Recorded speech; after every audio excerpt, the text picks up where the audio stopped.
Hello, dear viewer or two. How are you?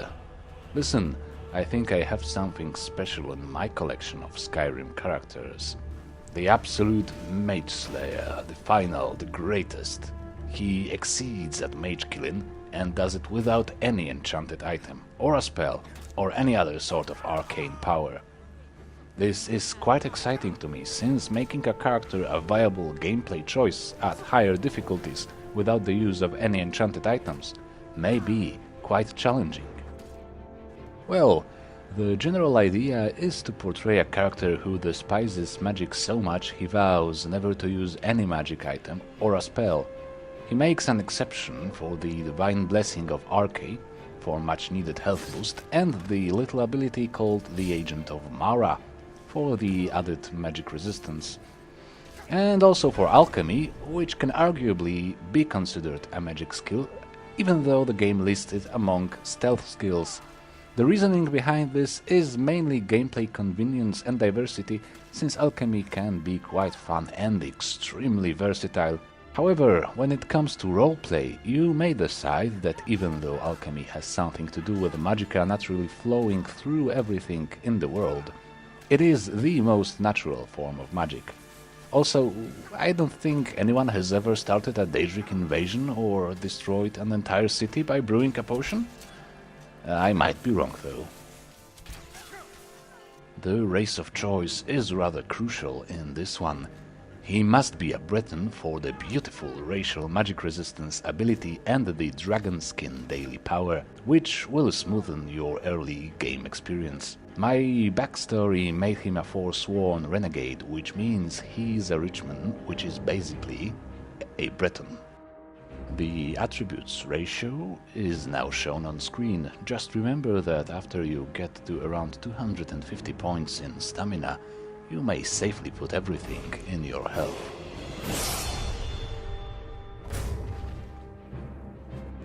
For your standing stone choice, I would suggest the Lord Stone.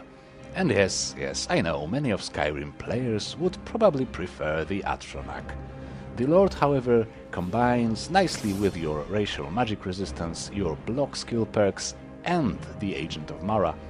All of these combined give you about 65% magic resistance and 50% elemental damage resistance without the use of a single enchantment. I think that is rather impressive, right? In our skill set, the most important thing would be the one-handed skill, and we should perk it heavily to achieve not only high damage output, but also flexibility of switching between combat styles. So for example, you will dispatch some enemies using your axe and shield, while others, especially the boss mages, should be approached with a dagger in your left and an axe in your right hand. This is because the most dangerous enemies should be stun-locked and dealt with as fast as possible, while the weaker ones will go down very fast thanks to all the ongoing bleeding damage you will deal. More on that in the items section. For now, remember to take every perk in the middle of the one-handed tree and all the ranks of the hack and slash perk, and try to do it as quickly as possible. The Dual Fury perk is optional. With the regenerate stamina potions, you may be very successful with the dual weapons combat, even without such an investment. In the block skill tree, you want to take everything on the left hand side up to the shield charge perk, and also the quick reflexes perk. This is one of the most powerful skills in the game, and since you don't have any magical support, you want to use and abuse this skill as much as possible. With this one I opted for the light armor, since it costs very few perk points for it to be quite effective. You want to have 3 ranks in the agile defender perk, the custom fit perk, and then the unhindered and windwalker perks. The windwalker will be the most fun part, since your stamina regeneration will allow you to switch into dual weapon combat much more often and easier. You will also need a heavy investment in the sneak skill. In fact, take 3 ranks of stealth and then just everything else in the skill tree. The inclusion of sneak in this build is what makes it somewhat unique, since he is as good as an assassin as he is as a warrior. Also, Assassin's Blade and the Deadly Aim perks will allow you to start every combat on your terms, even if you eventually get detected. This leads me to the archery skill, which will be very deadly since you can obtain the enhanced Dwemer crossbow. This particular weapon has the 50% chance to recoil the enemies on hit, and then you get another 50% chance of recoil from the power shot perk. Yet another mean for you to control the battlefield. Also, normally I would skip the bullseye perk since the 15% chance of paralyzing on hit isn't that impressive, but here, considering the lack of enchantments, it is actually a very cool perk to have. Speaking of the lack of enchantments, you can easily deal with that with some investment in the alchemy skill. Take only the perks displayed on screen if you are playing on master or lower difficulties. On legendary though, you may be forced to take all 5 ranks in the alchemist perk to maximize your magic resistance and the elemental resistances. There's tons of useful alchemy effects for a versatile character such as yourself. Most importantly, however, remember about the elemental resistances, fortifying your health and regenerating your stamina faster. When it comes to poisons, just make everything that would hamper and harm mages, like the damage magicka and damage magicka regeneration poisons. And lastly, we have the smithing skill. The steel smithing will be useful if you obtain the Skyforged steel weapons as soon as possible. After that, you should go for the orcish axe and probably an orcish dagger. There is a reason for favoring the orcish war axe, which I will explain in a second.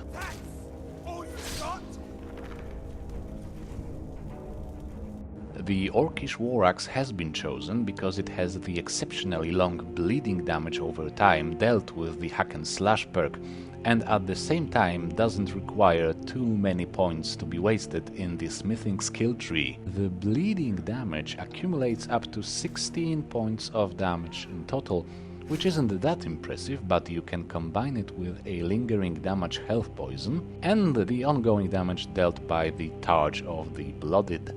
This should be enough for you not to worry about the standard enemies and let you focus on the real dangers. You may also consider having another axe, a dwarven one for example, in your left hand. This way the bleeding effect of both axes will stack. You can of course poison both of your axes before the fight.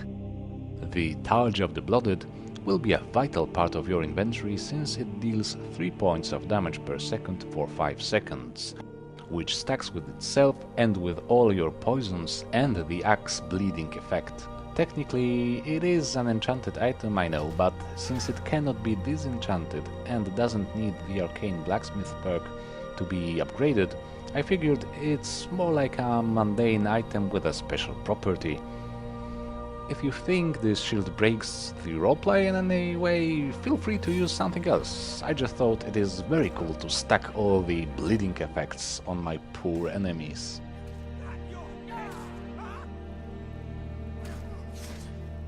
The reasons for acquiring the enhanced Dwemer crossbow are many. Basically, it is the best ranged weapon in the entire game when it comes to damage per hit. And you can also load it with these sweet explosive bolts, since they are crafted with science and technology and not magic, right? Combine that with the weakness to the appropriate element from your poison and prepare for many fast killings. You may also need a trusty dagger at your side, both for stealth kills and open combat. Fighting with a dagger and a shield may be surprisingly effective, especially if you've chosen to take the Shadow Warrior perk in the sneak skill tree. And then you should of course remember about your potions and poisons. There is simply too much here to talk about in such a short video, so instead of rambling for hours and hours about the usefulness of great Skyrim's alchemy system, I'd simply show you a list of alchemical ingredients you should always pick up in the world when you have a chance. There's more, of course. These are just the ones I consider substantial for the build. So I hope you can see how awesome such a character can be. There is also the aspect of roleplay, which I think can be very enjoyable with this one, since you are a bit of an outsider, fighting against the rules of a highly magical world of Tamriel.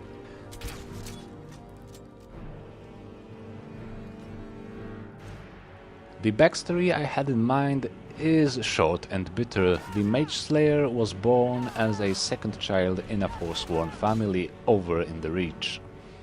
His older sister was transformed into a hagraven when he was in his early teens, which made him question the entire culture of the old ways. After another few years, both of his parents were wrongly accused of betrayal and conspiring with the Silverblood family in Markarth. This resulted in a swift and unjust execution.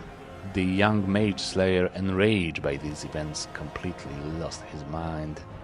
One day, while hunting with two other Forsworn, his companions started to mock him and his parents, and then the mage-slayer, blinded by fury, slayed both of them, and escaped the Reach to start a new life. He quickly concluded that the use of magic is what corrupts the Forsworn and great many other peoples and cultures. It creates the delusional state of mind that you can observe so often in Tamriel. Just think of all the crazy necromancers, and the Mythic Dawn, and the Thalmor, and this crazy old man in the basement of a certain Whiterun meadery. So our hero vowed never to let this corruptive force to influence his mind, and to get rid of the spellcasters wherever he finds them. And that would be it. I think this one has some cool synergies that maybe some players are not fully aware of.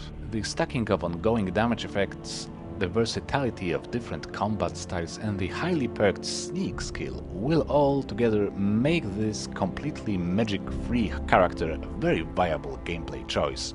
Very interesting to master and simply enjoyable. Well, if you like this build, or maybe even want to try it yourself, do not hesitate to comment, like and subscribe. And come back for more challenging, unorthodox Skyrim builds later. We will, hopefully, see each other again. Bye bye.